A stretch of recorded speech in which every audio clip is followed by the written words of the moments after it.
Hi there. Here we are, continuing to think about love and conflict, looking at all the different conflicting colours in art and how God can bring something out of it.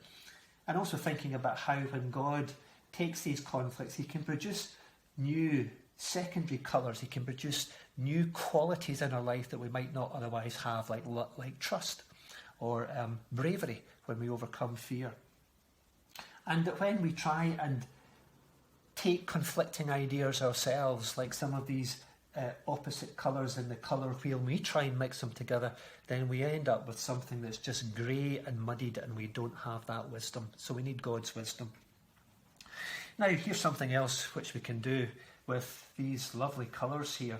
We can take contrasting colours and we can paint them. We can put them against each other. We can do patterns. We can make them large and small. We can do some quite interesting things with them.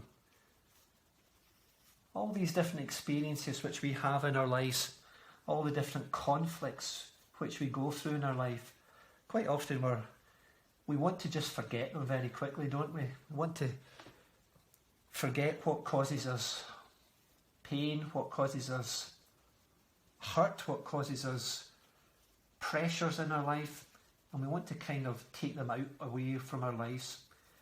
But I'm not sure that's actually how God works within our lives. What God does is he looks at all of these conflicts and he holds them all in high esteem. He knows that these are special.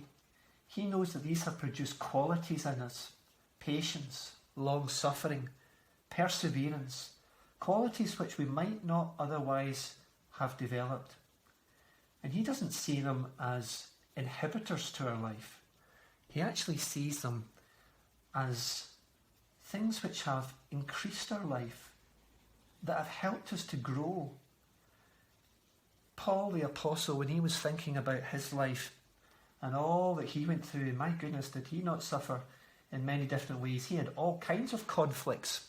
Conflicts with authorities, conflicts with friends who fell out with him, all kinds of conflicts. And he looked at all of those conflicts and he talked about them as being like marks on his body. He talked to him about them being like the marks that Jesus had on his body in the cross. And he called them trophies, trophies of God's grace. He saw God's hand in all of these conflicts within his life. Not that God necessarily brought all those conflicts into his life, but God certainly used those conflicts. And he creates out of all these conflicts something very interesting. I don't know how much you like modern art. I quite enjoy it. I enjoy the colours and the textures. I enjoy the fact that I don't know what's going to happen with the picture. I enjoy seeing where it ends up. But actually, when you take all these different colours and you don't mix them together and try and forget about them and wipe them away, but you leave all these conflicts and all these lessons that have been learned through the conflicts and the hard times, and you keep them there and you show them in relationship to each other, I think that's how God looks in our lives.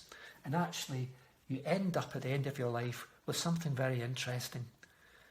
We all bear on our lives the marks of the suffering in the same way that Jesus bears in his body the marks of his suffering. And God is at work in our lives through the conflicts that we face, just as he was in Deborah's life and in the children of Israel's life. If we will only acknowledge that and thank him for what we have gone through, because it has made us who we are today. God bless you. Speak to you again tomorrow.